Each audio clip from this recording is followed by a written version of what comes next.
Hello friends, welcome back to my channel. My name is Amelia, and on this channel I share a decent amount of reading journal content, typically my monthly setup and sometimes the book spreads themselves. And I thought it'd be interesting to start kind of like a series of more behind the scenes type stuff, showing you guys how I actually make my designs and implement them in my reading journal. So for the first video in the series, I thought it would be smart to talk about the supplies that I use. So markers, pens, the actual journal, all that kind of stuff.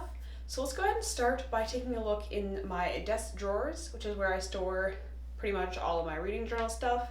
And we will also do some swatches, and we'll talk about what I think you might want to buy if you're going to get into doing reading journaling yourself. I have two drawers. I'll show you this one in a second, but this is pretty much all markers and pens and pretty much markers and pens. So I have this little storage thingy that I got at the dollar store. It's for utensils, but it's perfect size for markers, and it fits perfectly in my drawer. It's so satisfying. I would like to get another one, but I haven't seen the same one there since I got this one, which is quite annoying because, as you can see, I have a lot of unsorted stuff, and this is also kind of overflowing, so I will have to keep my eye out for that. But in here, my two compartments here are Tombos, and I have these sorted by warm colors. So this is greens, yellows. I have an orange, but mostly green, as you can see. And then these clear ones are the blending ones. I don't really use those because I don't really use the right kind of paper that those would work on. So they kind of just go in the bottom. And then this one, as you may have guessed, is cool color. So this is the majority of my Tombos. I also have a red in here, which you could say could be sorted into warm colors, and maybe I will put it there, but I feel like it just goes with these better. So we have, of course, pinks, purples, blues, and sort of a berry. This one I like, and that's all of those. And then this container is kind of my most problematic, just because there's so much stuff in here. So I keep my fine liners in here, various black pens that I use for line work. That's pretty much what all of these are. And then I have these that are knockoff mild liners. They're called milk liners.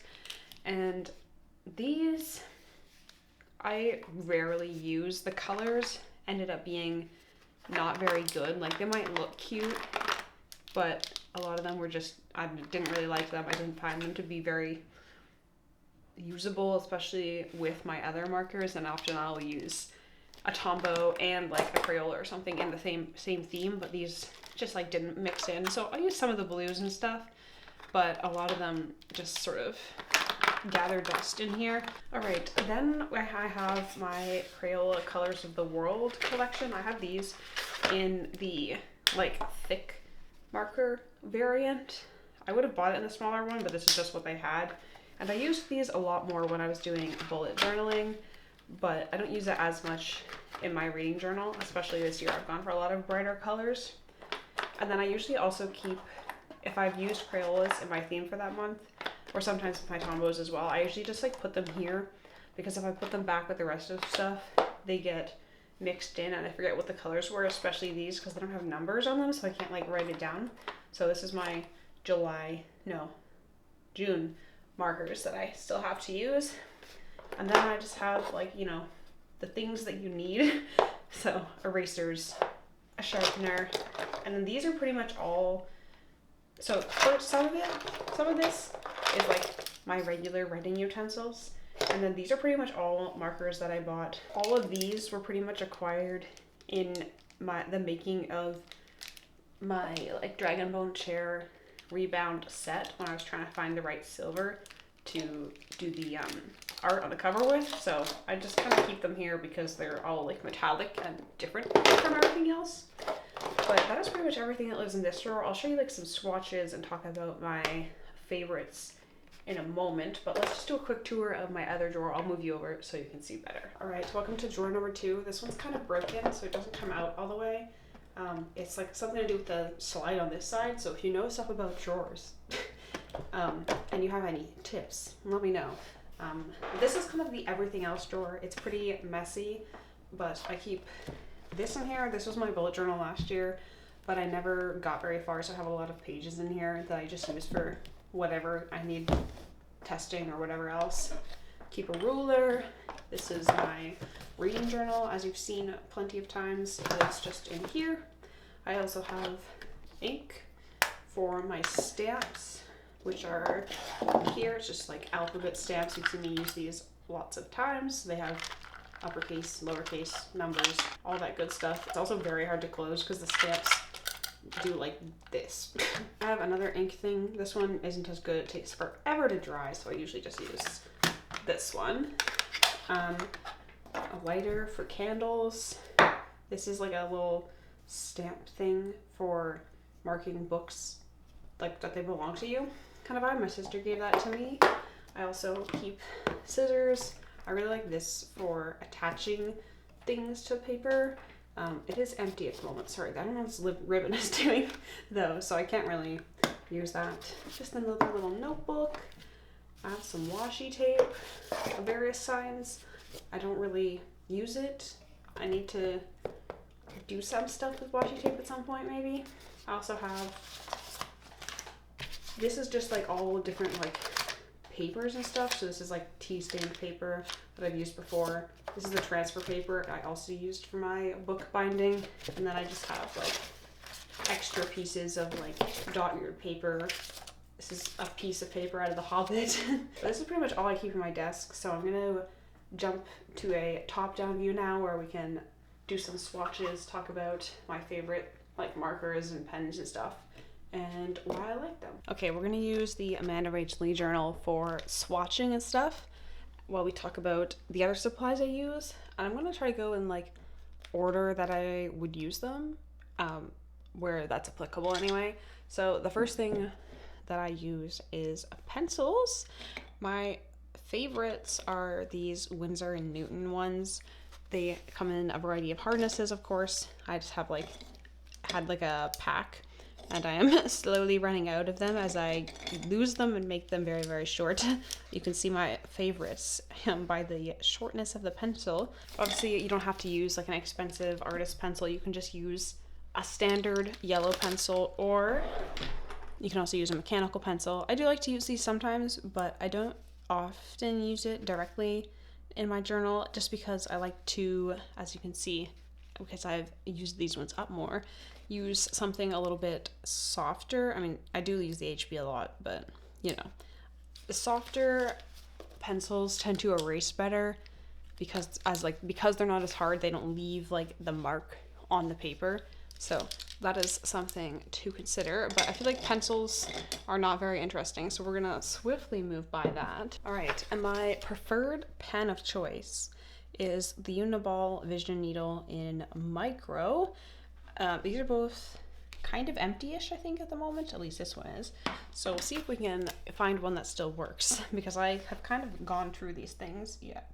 So as you can see, it has a very black ink. This has a more slightly liquidier formula, so you need to give it like a second or two to dry before you turn the page, but it does dry pretty smear proof. It says it's waterproof and fade proof, but I wouldn't test that with water if I were you, because your paper is not waterproof. But this is my favorite pen, although I did recently use, it was another Uniball pen. It was like, I can't remember what it was, but I'm gonna have to buy some of those next time because I really enjoyed that experience. But I've been using these pens for like probably 4 or 5 years now, so I won't give up on them, but I may add some more pens. Sorry, I can't hold on to anything. I may add some more pens to my collection. Okay, let's talk about markers now.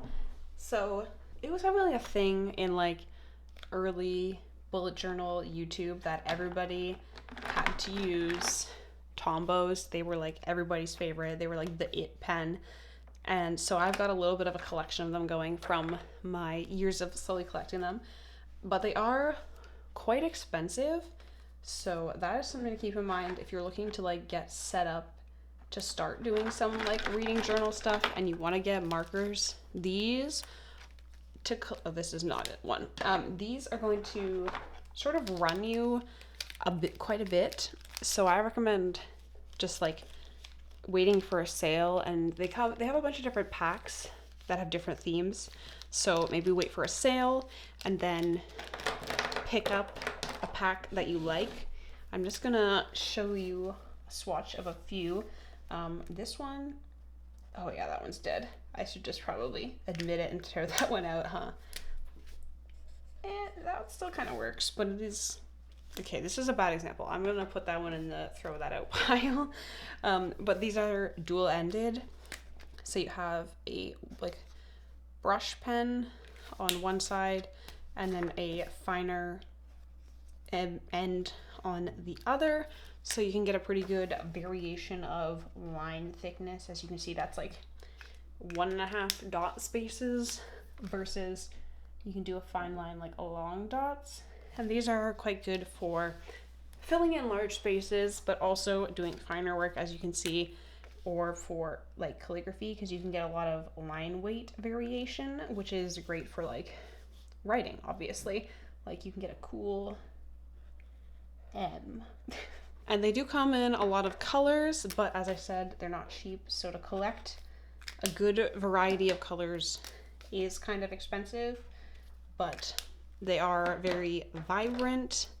They are pretty long wearing, I would say. I've had some of these for quite a while now, although I haven't really filled in large spaces probably with that many of them. But I do think that they are, some of the colors I think are better than the colors that you get with something like the Crayola markers, which I'll talk about in a second.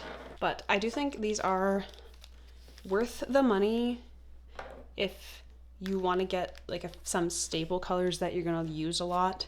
So I use this constantly, and I really like the tone and like saturation level of it. So that's something to note. Some of these type of colors are a lot harder to find in a cheaper marker. So as I mentioned, and you've seen lots of times on this channel, I use the Crayola Super Tips quite a lot. These are obviously an extremely inexpensive marker. You can get like 100 pack from Walmart, and if you get it in like back to school time, you can probably get it on sale. You get a large variety of colors, but I will say that a lot of these tend to be more on the saturated side, so they're less, also I know it's out of focus, but like you just need to see the colors, so it doesn't really matter. You don't get as many sort of pastel, less saturated stuff with a marker like this, but they are still great markers. You're going to get less variation in the line width, but you still get a pretty good variation if you use the flat of the marker versus the tip. So yeah, that is something to note. And as you do get some sort of colors that maybe you could compare to the Tombow, but they do tend to be darker, I would say, maybe on the whole, although I'm sure you can probably get a different collection that like is pastels or something. But if you wanted to get just the same set I have, it is going to be typically more on the saturated end, but it is nice to be able to have a lot of colors for an inexpensive price point, so you really can't beat them in terms of that. And if I were to recommend for a beginner or somebody looking to get into starting their first reading journal one of these to buy, I definitely would recommend these ones to start with.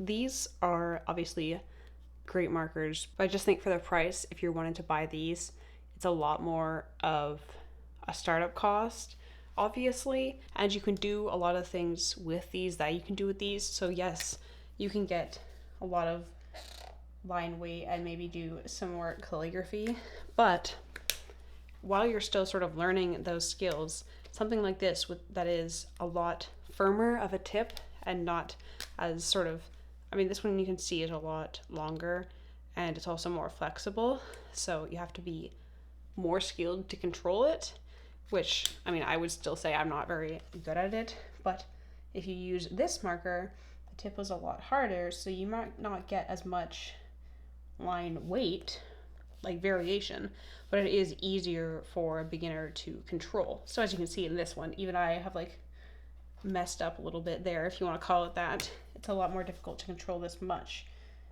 and this wiggly of a tip. But yeah, you can get finer line weights.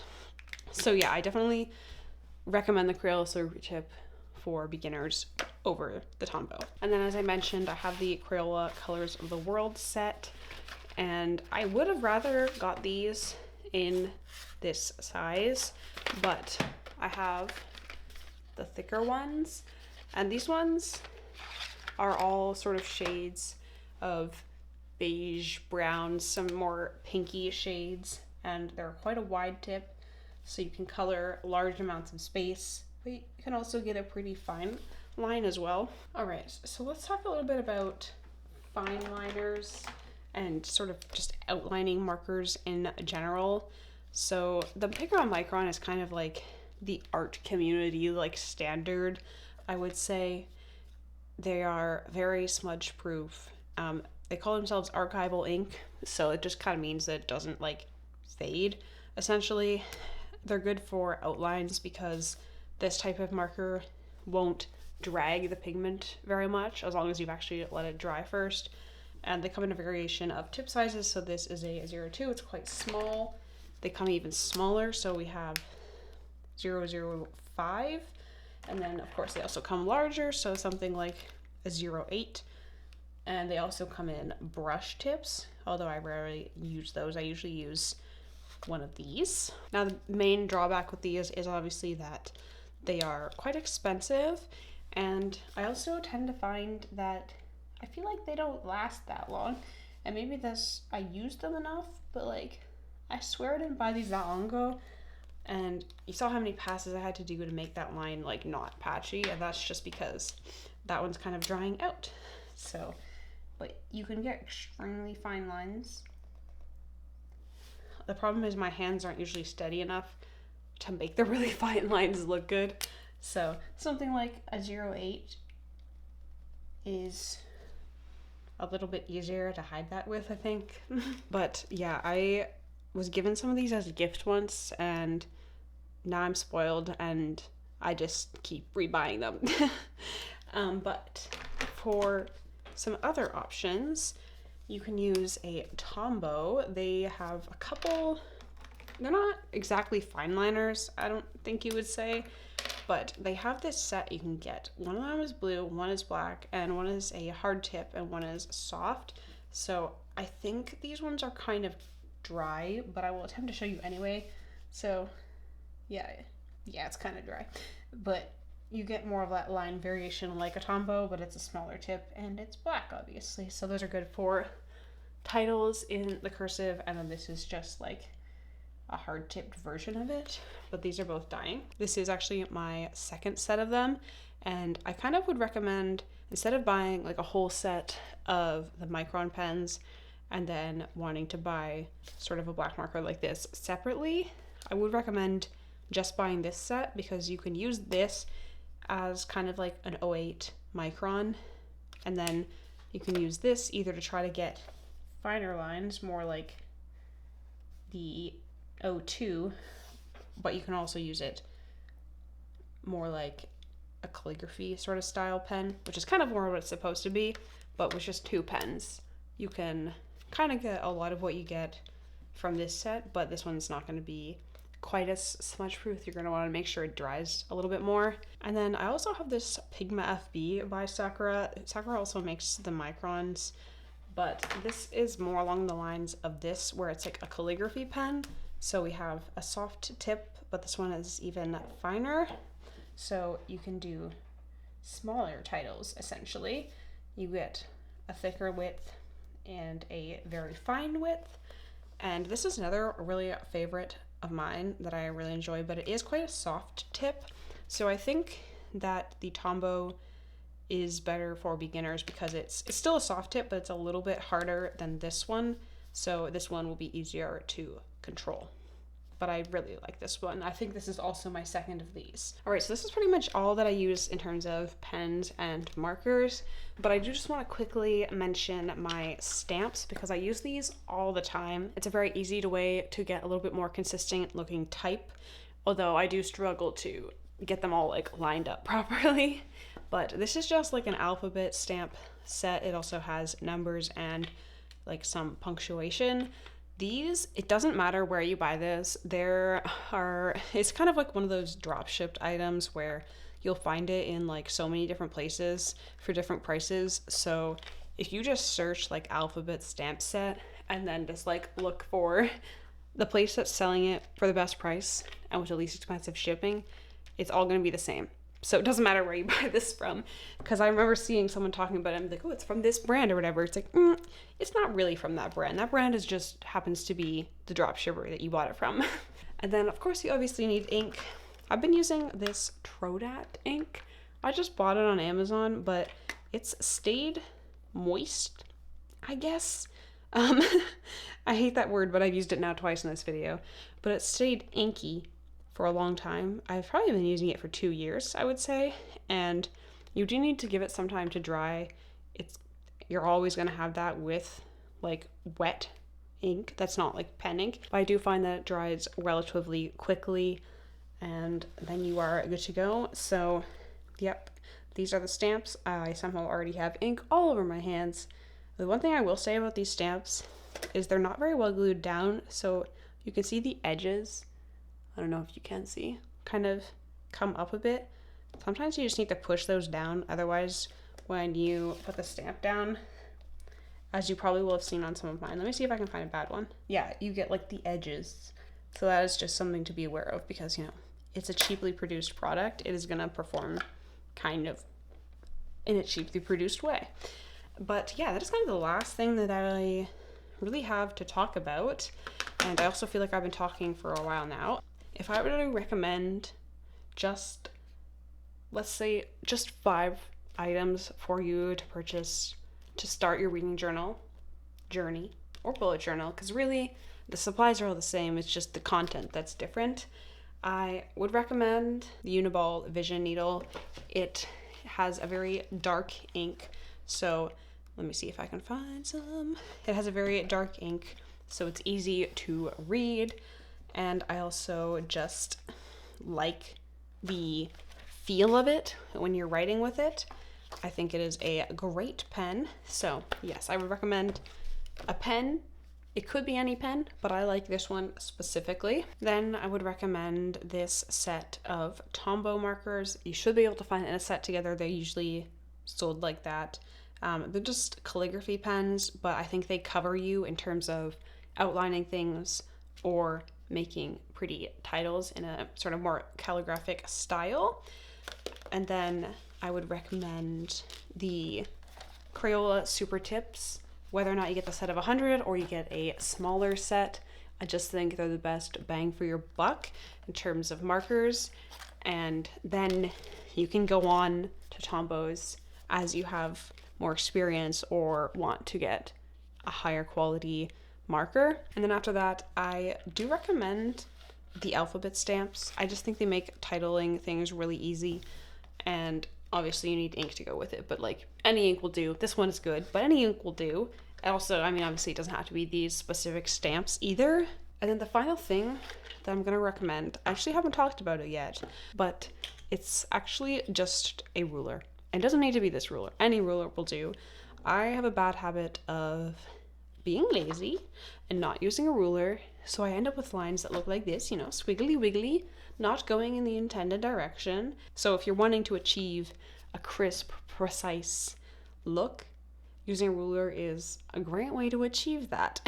So yeah, if you're looking to start a reading journal, I think these 5 items, if you have them, obviously not specifically this marker, I just mean this type of marker in general, you will be set to go for pretty much any theme you want to draw, unless you're wanting to do a more collage-y style, which is not something that I do a ton, so I don't specifically have a lot of recommendations for stuff to buy for that.